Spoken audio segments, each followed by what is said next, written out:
Vous arrivez, vous, à trouver l'équilibre entre votre vie personnelle, votre vie professionnelle, familiale? C'est l'histoire du docteur Weiss, le médecin du Rabbi, un très grand chirurgien cardiaque. Reconnu dans le monde entier, il ne cesse de travailler, jour, quasiment, nuit aussi.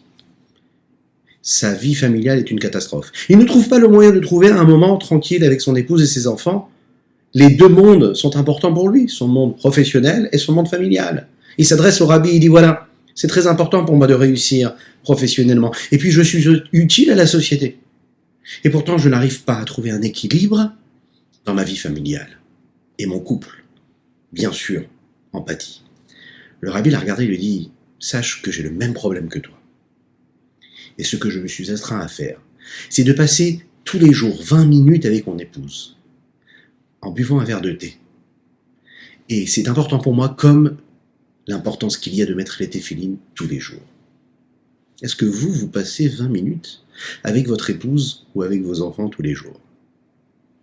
Boker Tov Koulam, bonjour à toutes et à tous, infiniment heureux de vous retrouver en cette magnifique matinée que Dieu nous offre sur la terre. J'espère que vous allez bien.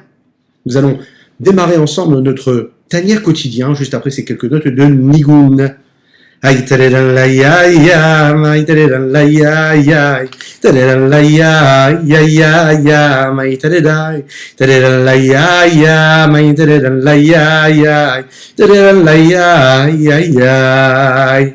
Ay tarira la ya ya ma ya ya ya tarira la ya ya ya ya ma ya ya tarira la ya ya ma tarira la ya ya tarira la ya ya ya ay ay tarira ra ma ma ya ya ya ya tarira da ya ya ya ya ya ya ay ay ay ay ay ay ay ay ay ay tarira tarira la ya ya ya ya ay tarira la ya ya ay tarira la ya ya tarira la ya tarira mama mama ay tarira la di da ay tarira la ya ya Aïe da da di da da da da da da.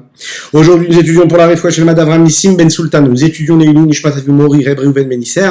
Et une pensée très particulière aujourd'hui d'une personne qui était très proche de Avimori Reb Reuven Ben Isser, un très grand batteur, Monsieur Shlomo Sidbon Zichrono Livracha Alav Shalom, que la communauté francophone a dû connaître, une personne qui a donné sa vie pour la Torah, pour les mitzvot, qui a fait Teshuvah, et qui a sacrifié son talent de grand batteur, qui jouait avec des grandes stars de la scène parisienne, pour faire Teshuvah.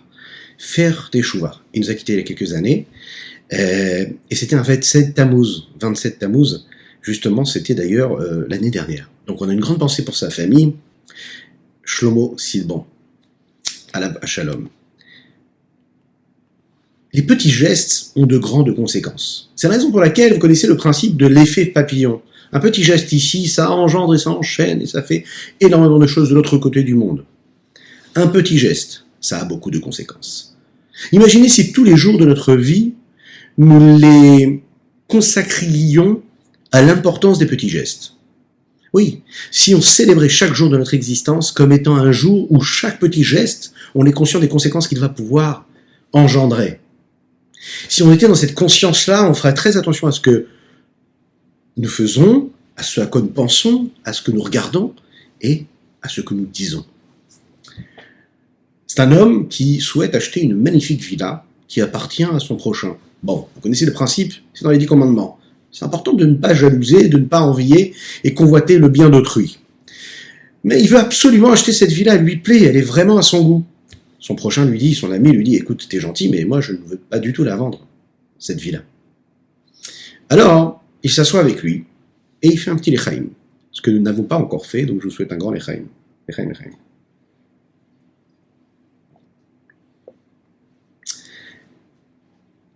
Ils font des lechaim, et puis le propriétaire dit, non, je suis désolé, je ne veux pas la vendre, cette maison. Il dit, bon d'accord, ok. Est-ce que tu acceptes quand même de me vendre au moins quelque chose de ta maison? Allez, la cave. Il dit, ok, très bien. Si tu veux que je te vende la cave, je vais quand même en parler à mon épouse, et puis après, je te donnerai la réponse. Il en parle à son épouse, l'épouse, elle lui dit, non, pas du tout, tu ne vends rien. Tu ne vends pas la cave, je ne veux pas vendre cette maison. Et c'est un Mila qui insiste, il insiste encore, et encore, et encore, et encore. Cet acheteur-là lui dit, ok, on va essayer de trouver une solution. Donne-moi le mérite au moins de pouvoir planter un petit clou dans un des murs de ton pavillon, de ta villa.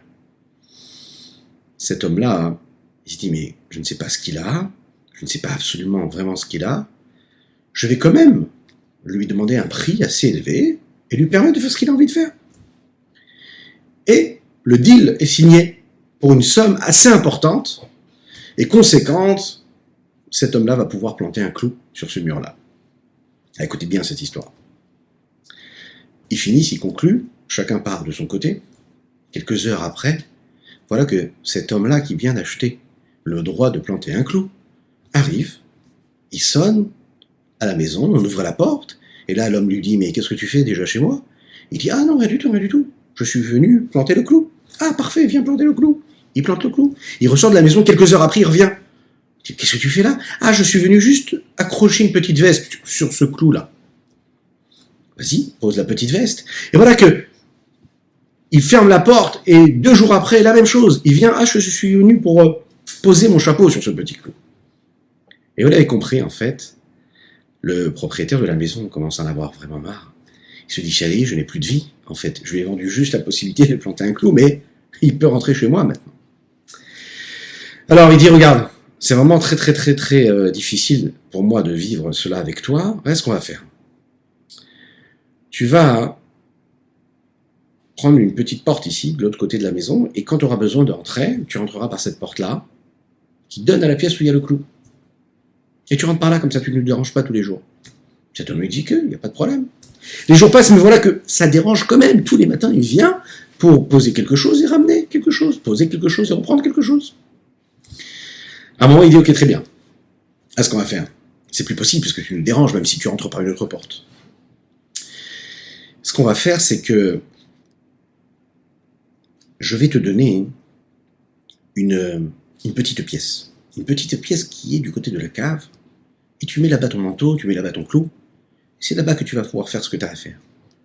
Comme ça, tu ne déranges personne.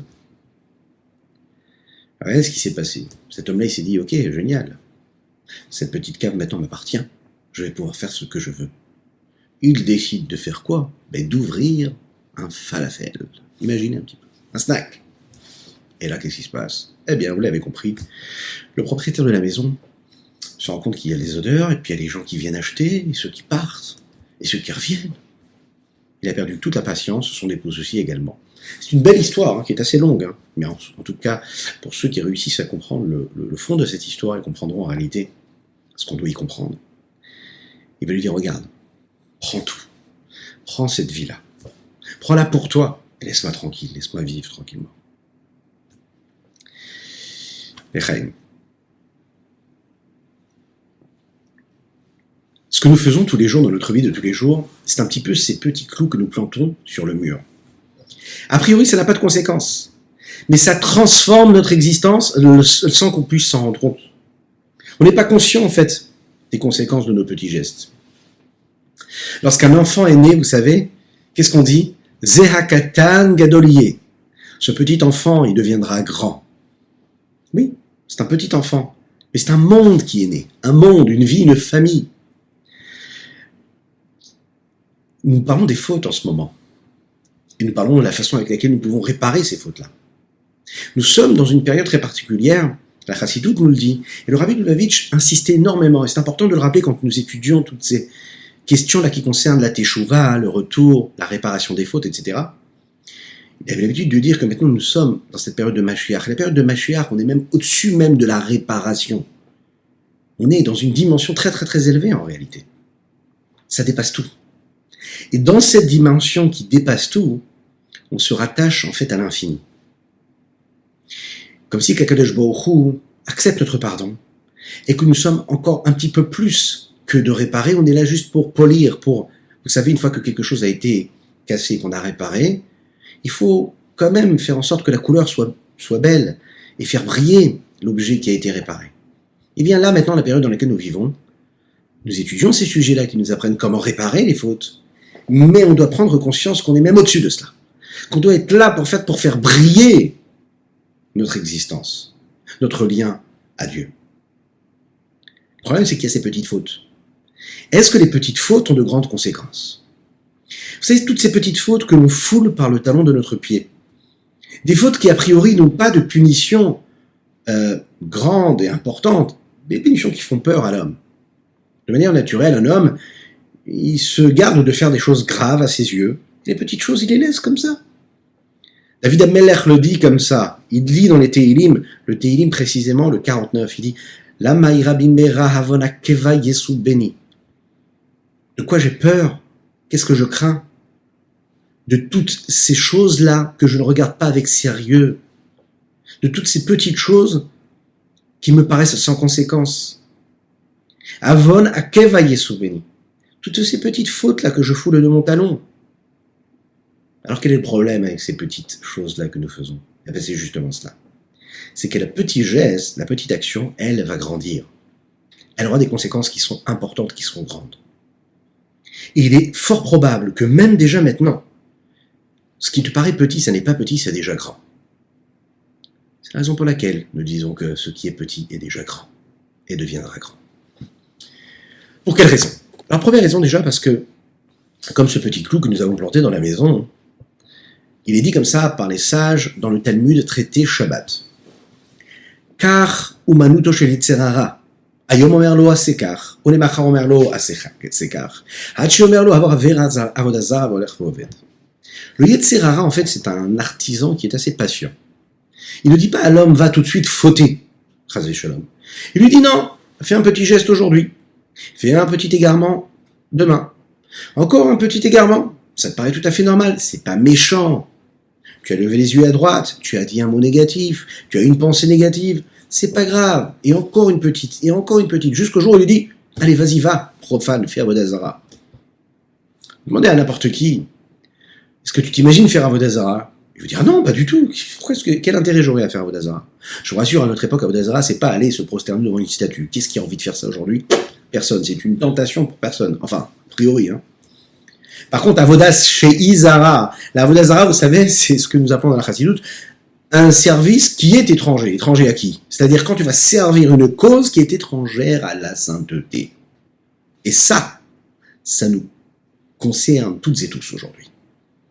À chaque fois qu'en fait je suis en train de servir un intérêt qui est autre que l'intérêt de Dieu, de la sainteté, eh bien malheureusement on est en train de faire Avodah Zara. On n'est pas conscient de cela. On nous dit Avodah Zara, on dit ah c'est quand nos patriarches ils étaient tentés d'aller faire le veau d'or, d'aller se prosterner devant une statue. Non, mais pas du tout. Aujourd'hui, la statue, c'est la société de consommation dans laquelle nous vivons. Aujourd'hui, la statue et l'idolâtrie, c'est idolâtrer, en fait, ce que le monde peut nous offrir. La matière, les tentations, les objets. Oui, l'approche que nous avons avec les choses. Ces choses-là qui nous prennent complètement, qui deviennent en réalité non plus l'objet de nos désirs, mais on devient complètement en réalité dépendant de ces choses-là. Ça, c'est idolâtrer en réalité. Et un homme et un juif ne doivent pas idolâtrer. Et comment il en est arrivé là? Eh bien parce qu'à travers les petites choses, il a oublié un jour qu'est-ce que c'était l'essentiel. Le lendemain, il a oublié encore un petit peu plus que c'était l'essentiel dans la vie. Jusqu'au jour où il va, et il se laisse complètement aller à servir des intérêts qui sont étrangers à ceux, lui, de Dieu. Echaim.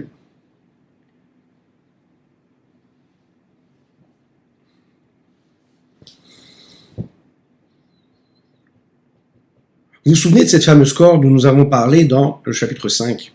Cette corde-là, qui est faite de ces 613 petits fils. Ils sont fins, ils sont petits. Vous savez que les petits fils, on peut les couper très rapidement. Ce qui n'est pas le cas d'une corde qui est épaisse. Alors, les petites fautes, eh bien, elles coupent des petits fils de la corde qui nous rattachent à Dieu. Les grandes fautes, elles coupent des fils qui sont un petit peu plus grands. C'est un petit peu comme les membres de l'homme, les membres de l'âme. L'effet qui va être causé par ces petits gestes, c'est qu'à la fin, chas v'shalom, que Dieu nous en préserve, mais cette corde-là, elle n'est plus attachée. Ce sont les fautes qui nous séparent de Dieu. On doit donc tout faire pour faire en sorte de s'écarter de cela. Vous savez, c'est un peu l'exemple qu'on peut donner aussi dans la bonne santé qu'on est censé avoir dans notre corps. Que Dieu la donne à chacun, jusqu'à 120 ans, en bonne santé spirituelle, matérielle, psychologique, sentimentale, intellectuelle, dans tous les domaines. Dites Amen. Echaim, echaim. Il y a ces petites choses, vous savez, qui nous causent du dommage, qui causent du dommage dans la vie de l'homme, dans sa santé. Et si on demande à l'homme, est-ce que tu es conscient de toutes ces choses négatives que tu fais entrer dans ton corps quand tu vas manger tel ou tel aliment? Il va dire, ben non, par exemple, hier j'ai mangé ça. Bon, ça m'a pas fait tant de mal que cela. Mais si toute sa vie et tous les jours de sa vie il mange ça, ben il fait énormément, il cause énormément de mal à son corps. Une petite cigarette, ça paraît insignifiant, mais une petite cigarette, plus une autre, plus une autre, plus une autre, qu'est-ce que ça donne? Chas v'shalom. Donc des petites choses, ça a des conséquences considérables. Elles sont quand même positifs. Mais regardez ce que le rabbi Shlomo Zalman là nous dit ici. Ve'af mishlo avar al avon karet ve'gam lohal avon mitabili shamayim shu watzat zara levatela okayevna, même celui qui n'a pas fait une faute tellement grave, qui lui mérite normalement une mort céleste, que Dieu nous en préserve. Par exemple, celui qui fait sortir une semence inutilement de son corps, ou comme une avéra comme ça. C'est pas aussi grave, mais une petite avéra qui lui paraît insignifiante. On dit ici, afal pichen, quand même, mais achar shen pogmi valeshama, puisque ces fautes-là, même si elles sont petites, elles font des tâches, elles abîment la neshama, l'âme et l'âme divine. Comme on a dit, comme quand on coupe les petites fils, les petits fils qui constituent cette grande corde dont nous avons parlé. Il faut savoir que le fait de multiplier les petites erreurs et les petites avéras, eh bien à la fin ça donnera aussi grave qu'une grande avéra, qui a des conséquences graves au niveau de la punition de cette avéra. Même quand on multiplie la même faute plusieurs fois, comme le prophète en a parlé, et a comparé cela à un nuage qui lui obscurcit et cache et voile la lumière du soleil. Oui, la lumière du soleil ne disparaît jamais. Ce sont les nuages qui cachent cette lumière, mais la lumière elle est toujours là. Alors ces petites fautes-là, elles viennent et elles obscurcissent le lien que nous avons avec Dieu.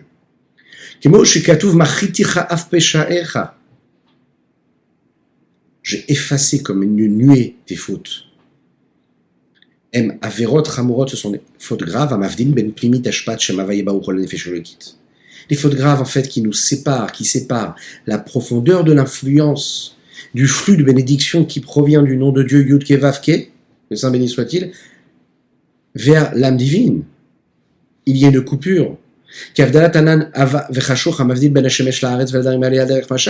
Comme ce que peut faire un nuage plein et épais et qui est un nuage d'obscurité, tel que c'est dit ici dans les mots, qui va nous séparer, qui va séparer la lumière du soleil intense et les personnes qui habitent sur cette terre-là. Qu'est-ce que c'est comme ce nuée-là, ces petites fautes, ces fautes que tu peux accomplir? C'est un averot kalot shadam dashbak vav. Ce sont les petites avérotes que l'homme foule de ses pieds, de ses talons, à mavdelim ki avdalat anan kal vikalo shaderech mashal. Il y a donc les nuages qui sont épais, obscurs, vous savez, qui font disparaître le soleil. Et il y a ces petits nuages, vous savez, qui sont un peu transparents, qui laissent transparaître la lumière du soleil. Les gros nuages, eux, font référence à ces fautes-là tellement graves qui tout de suite obscurcissent et coupent quasiment le lien qu'il y a entre l'homme et Dieu. Et les petites avérotes, ce sont ces petits nuages-là qui laissent quand même une énergie divine arriver, mais qui sont quand même là et qui cachent le lien que nous avons à Dieu.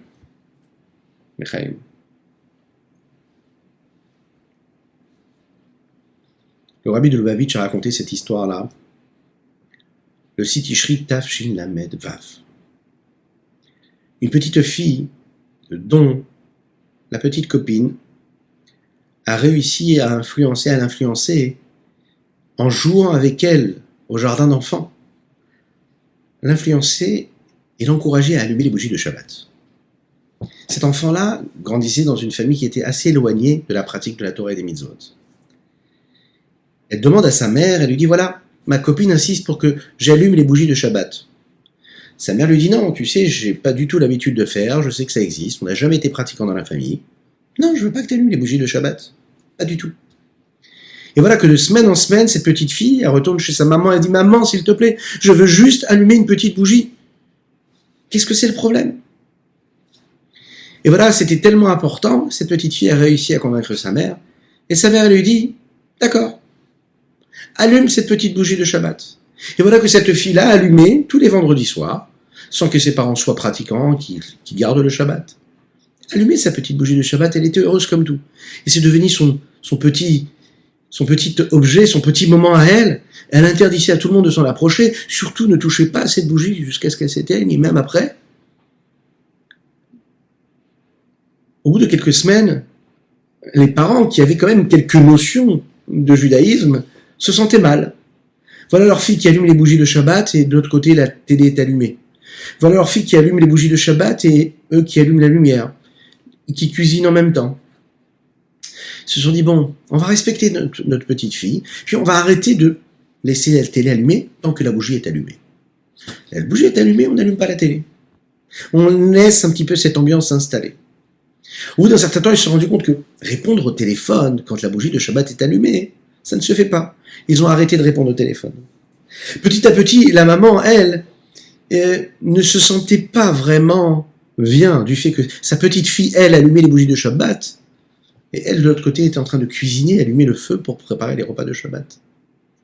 Et petit à petit, vous l'avez compris, l'histoire est belle, et s'enchaîne comme cet effet papillon et ce petit geste qui a de grandes conséquences, positivement aussi également. Surtout d'ailleurs. La maman se dit, je ne vais pas laisser ma fille allumer tout de suite, toute seule les bougies. Elle décide d'allumer les bougies de Shabbat elle aussi. Et puis petit à petit, elle va préparer les chalotes de Shabbat. Et petit à petit, elle va préparer un repas de Shabbat. Petit à petit, ils vont garder le Shabbat. Et petit à petit, oui, vous l'avez compris, ils vont faire teshuva et revenir vers Dieu. Chaim et chaim. Une petite flamme, une petite bougie.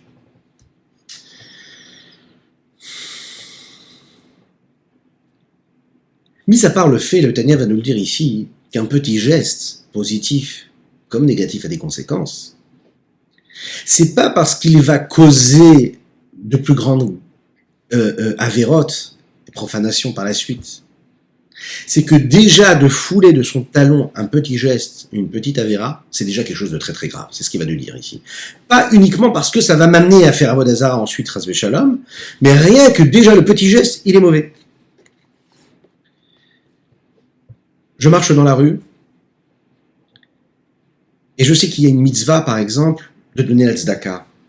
Mais je peux tourner la tête et ne pas voir celui qui a besoin de prendre la tzedaka. Le Rabbi Shlomo Zalman donne cet exemple-là. Chaque juif sait que c'est une grande mitzvah d'aider celui qui est dans le besoin, de ne pas fermer les yeux.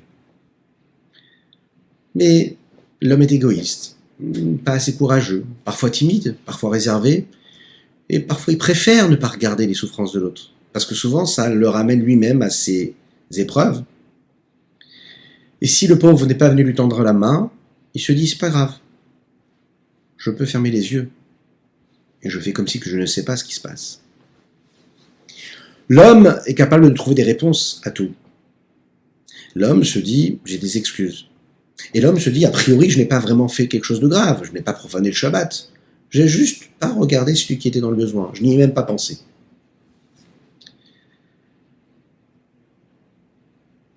La Torah dit comme ça, dans le Chumash Devarim, Lo te'ametz et levavecha, ve'lo tikpotz et yadecha me'achicha ha'evion. Une façon d'aider par exemple son frère, c'est de ne pas fermer son cœur, de ne pas avoir le cœur endurci, de lui donner lorsqu'il a besoin, mais aussi de lui prêter lorsqu'il a besoin. C'est une mitzvah de la Torah. Tu sais que quelqu'un a besoin, qu'on lui prête de l'argent, prête-lui. Sois présent quand il a besoin de toi. Fais cet effort. Attention, sans intérêt, bien sûr. Chaim.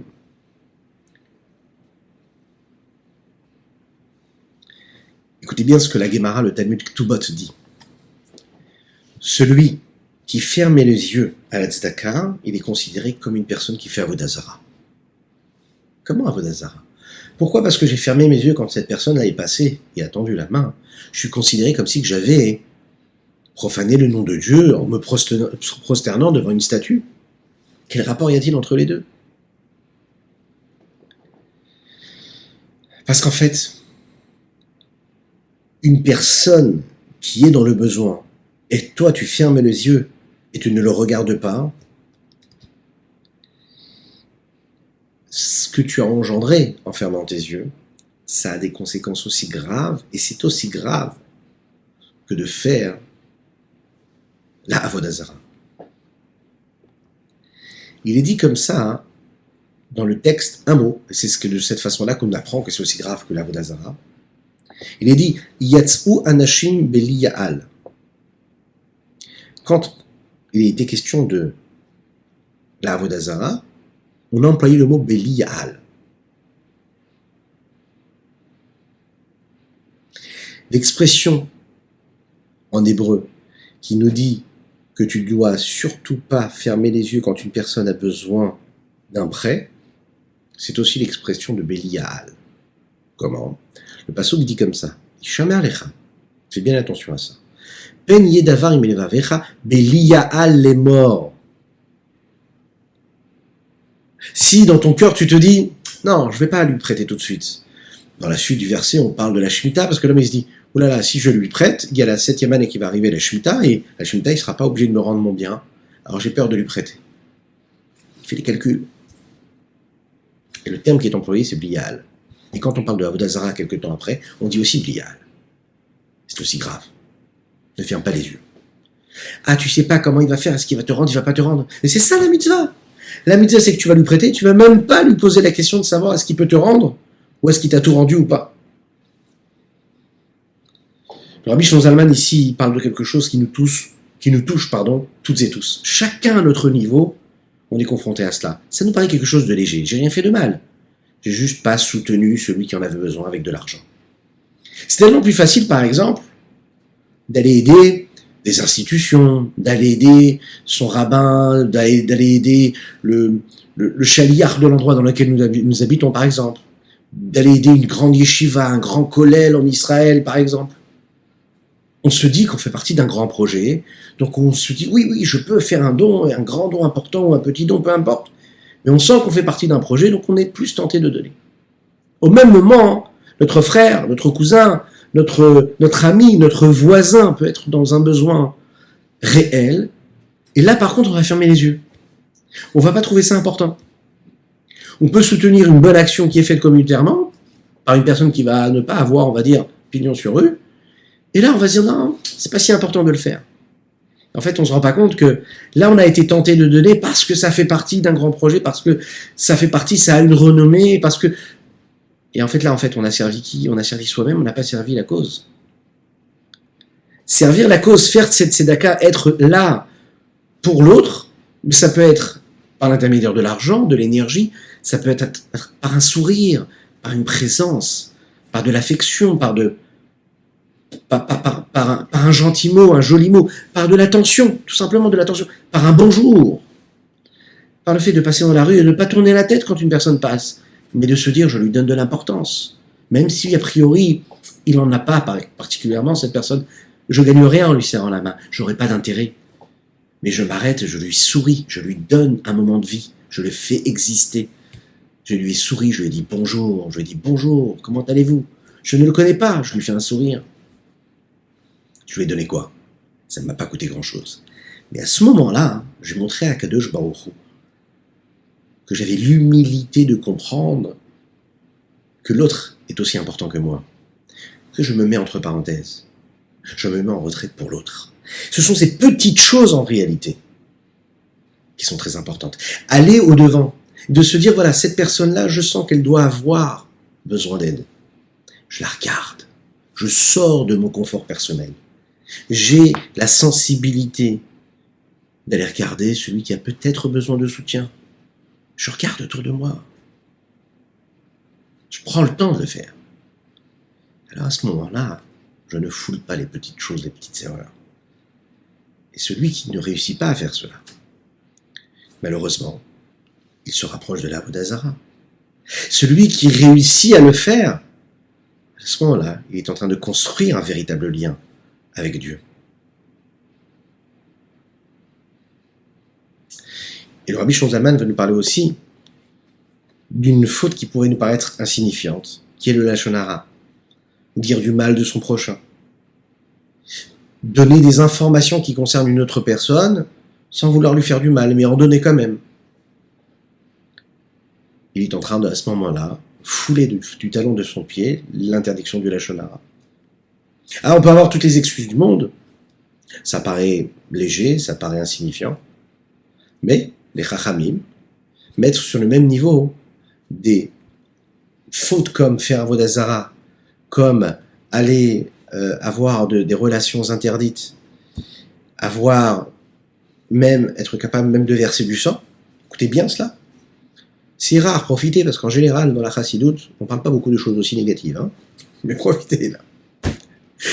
Les chachamim disent dans la Gemara Echin que le lachon hara, la mauvaise parole, le mauvais langage, parler des autres, parler de l'autre, eh bien c'est un petit peu comme ce petit clou que l'on met sur une porte. On n'est pas du tout capable de savoir ce que ça va engendrer, et on n'est même pas capable de savoir que parfois ça peut tuer réellement une personne de manière physique ou psychologique. Donc il faut bien faire attention à ce que nous disons. Ici, le Rabbi Shonzalman va nous dire pourquoi c'est important de faire attention même à cet avéra de la lachon hara. Premièrement, il est dit comme ça dans le texte. Mashesanoui alecha, lo ta'aseh lecha verecha. Ce que tu n'aimes pas qu'on te fasse, ce que tu détestes que l'on te fasse, ne le fais pas à l'autre. Donc tu n'aimerais pas que les gens parlent de toi, ne parle pas à l'autre, ne parle pas de l'autre. Il est dit aussi que dans la Torah, nous devons avoir un jugement de tzedek, de justice, mishpat tzedek. On juge les autres, en général, en fonction de ce que nous avons entendu, c'est-à-dire des informations que nous avons reçues. Puisqu'il en est ainsi, je ne peux jamais juger comme il faut, et de manière juste, puisque je juge en fonction de ce que j'ai entendu. Mais ce que j'ai entendu ne dit pas que c'est vraiment ce qui se passe, ou ce qui en est vraiment, réellement.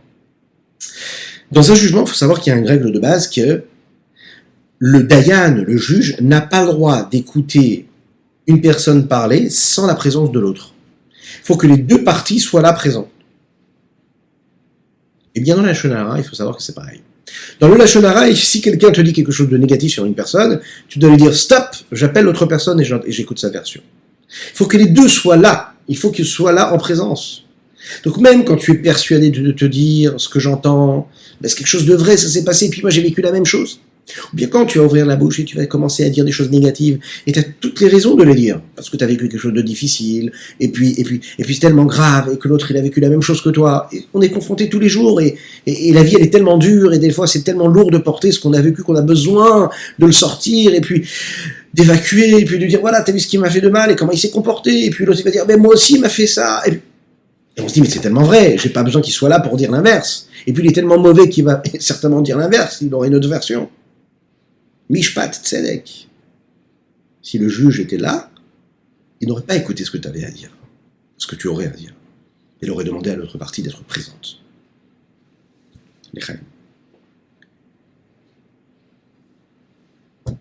Donc, on doit toujours se souvenir qu'il est tellement préférable de fermer sa bouche et de l'ouvrir pour dire des mots de Torah, faire des télim. Ce sera toujours plus productif. Même quand on a raison, même quand on pense qu'on a vécu quelque chose de difficile. Que Dieu nous aide, et qu'il nous donne la force. Et puis troisième chose, le fait de dire quelque chose de mal, ça donne de la force et de la puissance au mal.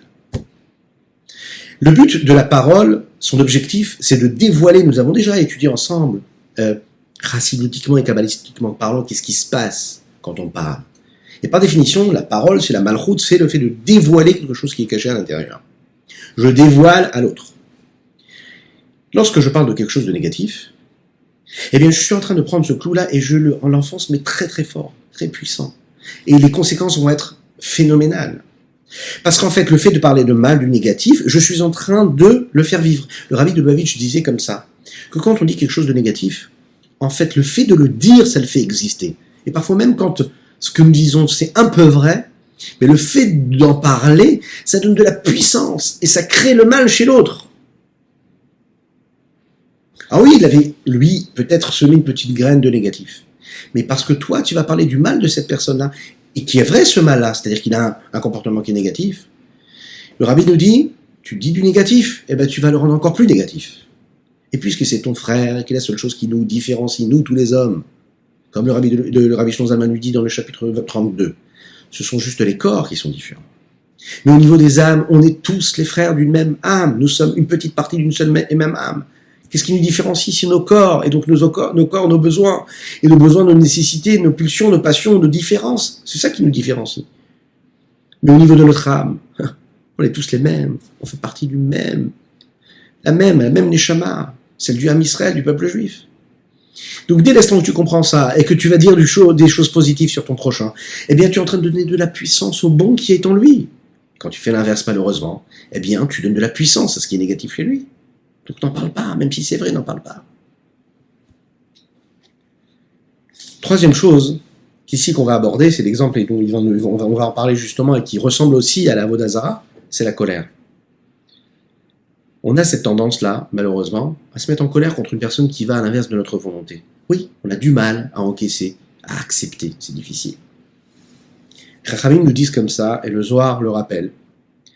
Kol hakohes ki'ilu oved avodah zara. Tout celui qui se met en colère, il est considéré comme si qu'il avait profané le nom de Dieu, qu'il avait servi une cause étrangère, qui s'était prosterné devant une statue qui est l'inverse de Dieu. Avodah zara. La gravité de cela, elle provient du fait que la colère, en fait, c'est l'expression d'un manque de foi et d'émouna. L'homme pense que celui qui lui a fait du mal, il lui a fait du mal. Donc comme il lui a fait du mal, il pense que, en réalité, il devient l'adresse de sa colère. Si vraiment on a la foi véritable en Dieu et on sait que tout est be'ashgacha pratit, que tout ce que Dieu fait, c'est parfait, c'est en son temps, c'est comme lui il veut, et que c'est une providence particulière divine, que toi tu t'attendais à quelque chose parce que la norme des choses c'est qu'on se comporte comme ça avec toi, parce que toi tu t'es comporté bien par exemple, hein. Toi tu penses que ce qui te revient c'est ça ou ça ou ça. Toi, tu penses que l'autre doit se comporter comme ça avec toi, et il ne se comporte pas comme ça. Il va complètement à l'inverse de tes attentes. Tu ne peux pas comprendre ce comportement. Ça te paraît... C'est incompréhensible. C'est pas normal. Comment est-ce qu'il peut se comporter comme ça? Alors, tu te mets en colère. Mais ça, c'est un manque d'émouna. Parce que si tu as la émouna, tu comprends que tout ce que toi tu attends des choses, du monde, de la vie, des gens, tu penses que c'est normal, que tu dois t'attendre à cela. Si tu as les Mouna, tu ne t'attends que ce à quoi Akadosh Baruch Hu a décidé pour toi. Parce que toi, tu penses que c'est bon pour toi. Quand tu as la Mouna, tu ne peux pas te mettre en colère. Parce qu'en fait, tu te dis, mais c'est Dieu qui a décidé. Ok, ça s'est passé comme ça, mais ça s'est passé comme ça. Je vais me mettre en colère. Je ne me mets pas en colère. C'est Dieu qui a décidé. Je passe. Ah, c'est un travail énorme, hein. C'est un travail énorme, on est d'accord. Mais c'est important de le savoir. Echaim. Tout ce que Dieu fait parfait en son temps. C'est Dieu qui fait tout. Et puisqu'il le fait, c'est que c'est bien.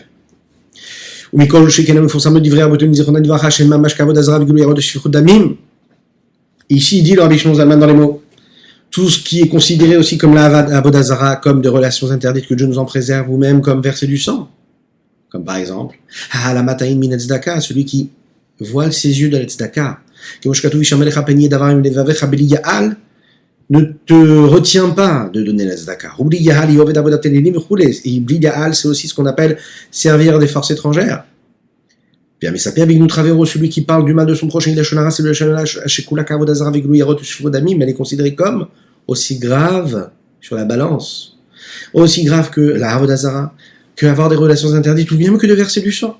Vechola kohes qui doit avodah zara, celui qui se met en colère, comme avodah zara. Veched meshiesh bo begaos sutavuart vechen arot bagmara, il est rappelé aussi dans le Talmud comment un homme qui a une grossièreté, un homme qui a un comportement grossier, un homme qui ne se comporte pas comme il devrait se comporter, avec humilité, avec réserve, avec discrétion.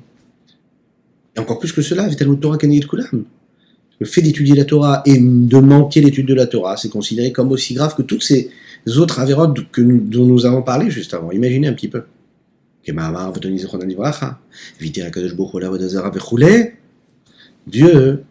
a été capable d'accepter qu'une personne fasse Avodah Zarah.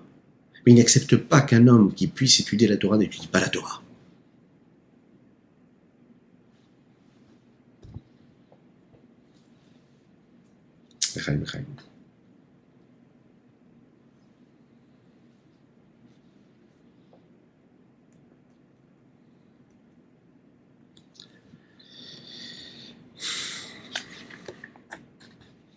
Nous l'avons compris, ces fautes-là, elles font du mal à Dieu, elles font du mal à Kadosh Baruch Hu, elles font du mal principalement et précisément au nom d'Akadosh Baruch Hu Yud Kei Vav Kei. Et on va conclure. Vous savez, ceux qui font, et ils doivent le faire, on doit tous faire, ce que nous appelons le Kriyat Shema Shalamita. Kriyat Shema Shalamita, c'est à la fin, juste après Arvit, un Kriyat Shema que nous disons juste avant d'aller dormir. Et là-bas, on dit un Yehi Ratzon, c'est-à-dire un texte qui fait référence à tout ce que nous sommes capables et tout ce que nous faisons et nous causons comme négatif, comme mal, sur notre âme quand on fait telle ou telle faute. Et qu'on est considéré comme passible de telle ou telle peine. Et quand on dit ce texte-là, on est en train de dire à Kadosh Baruch Hu, on lui demande à Dieu, il lui dit, regarde, je te demande par cette prière-là de me pardonner.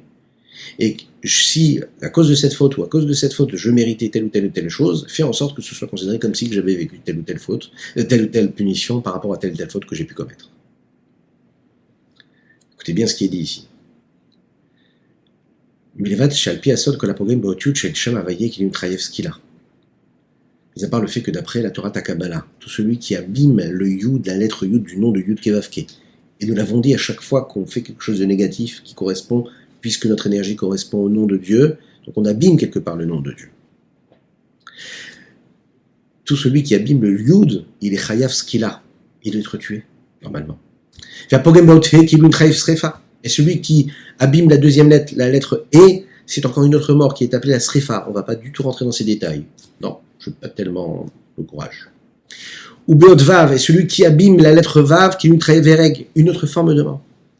Ou Beot Eacharona, et celui qui abîme la dernière lettre du nom de Dieu, Yud Kei Vav Kei, le dernier, qui lui trahe Frenek. Il est aussi Chayav, il est aussi passible d'une autre mort aussi grave et aussi terrible. Ve'amevatel Kriyat Shema, est celui qui devrait dire le Kriyat Shema et qui ne dit pas Kriyat Shema. Il est resté au lit le matin, il n'a pas dit Kriyat Shema toute la journée. Que Dieu nous en préserve. On ne parle pas d'une personne qui ne sait pas qu'elle doit dire le Kriyat Shema. Une personne qui sait qu'elle doit dire le Kriyat Shema. Et il n'a pas dit le matin, il n'a pas dit le soir. Ou bien, il n'a pas mis les tefilines, que Dieu nous en préserve. Ou tefilin biot e, celui qui ne met pas les tefilines, alors à ce moment-là, il abîme le e du nom de Dieu. Fait tzitzit, et celui qui ne met pas les tzitzit, il abîme la vav du nom de Dieu. Ou tefila, et celui qui ne fait pas la tefila biot e, il abîme le e du nom de Dieu, etc. Et là, il doit comprendre en réalité que c'est ce qui se passe pour toutes les autres fautes, pour l'éventail et toutes les nuances qu'il y a dans la pratique de la Torah et des mitzvot et de toutes les vertus que nous ne devons jamais enfreindre, que Dieu nous donne la force et de réussir à le faire. L'effet papillon. Et c'est avec ces mots-là qu'on va conclure notre Tanya du jour. Les petits gestes, les petites choses que nous faisons, si on est capable de proclamer chaque jour de notre vie comme le jour des petites actions, de se dire qu'à chaque fois, chaque petit geste que je vais pouvoir faire aura des conséquences considérables. Je vais me rappeler ce que Maïmonide dit, que le monde il est fait comme ça. Il y a une balance. Lorsque je fais une petite action qui est positive, eh bien je fais pencher la balance du côté de la Torah et des mitzvot. Si tu es un garçon, mets les téphilines, mets une pièce de tzedaka tous les jours. Si tu es une fille, allume des bougies de Shabbat.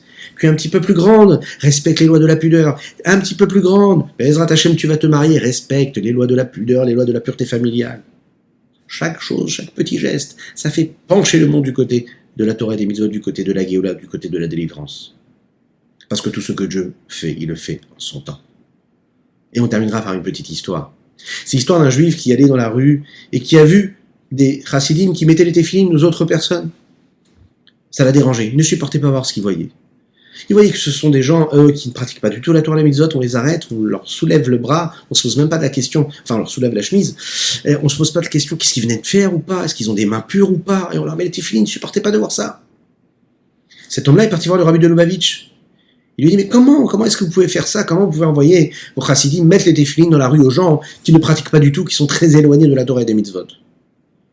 C'est un petit peu, vous savez, comme une personne qui porterait des vêtements qui seraient en t-shirt, short, voilà, il dit comme ça au rabbi, et vous lui mettriez une cravate.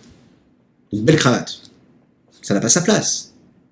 Et le rabbi l'a regardé comme ça, il a répondu, il lui a dit, au contraire, lorsqu'une personne qui est très mal habillée, on lui met une cravate, il va se dire, ça se fait pas, j'ai une très belle cravate. Ok? Il faudrait quand même que je puisse mettre une belle chemise pour accompagner cette belle cravate. Donc elle va aller acheter une belle chemise et elle va mettre la cravate sur la chemise. Ensuite, elle va se dire, ça se fait pas. Il faudrait quand même que je mette un beau pantalon, une belle paire de chaussures. Et petit à petit, elle fera en sorte d'être bien habillée. Et le rabbi lui a dit, c'est pareil, spirituellement. Lorsque tu prends la main d'un juif et tu lui mets les téphilines, il va se dire, peut-être que je devrais faire quelque chose d'autre. Un petit geste, mais des grandes conséquences, des grands changements. Que Dieu vous bénisse et qu'il vous protège, qu'il inonde votre existence de bonté, de grâce et de miséricorde. Partagez, likez, commentez cette publication et soutenez matériellement nos actions. Vous avez les liens pour le faire, n'hésitez pas à le faire et à partager ça avec vos amis. Que Dieu vous bénisse et à très bientôt.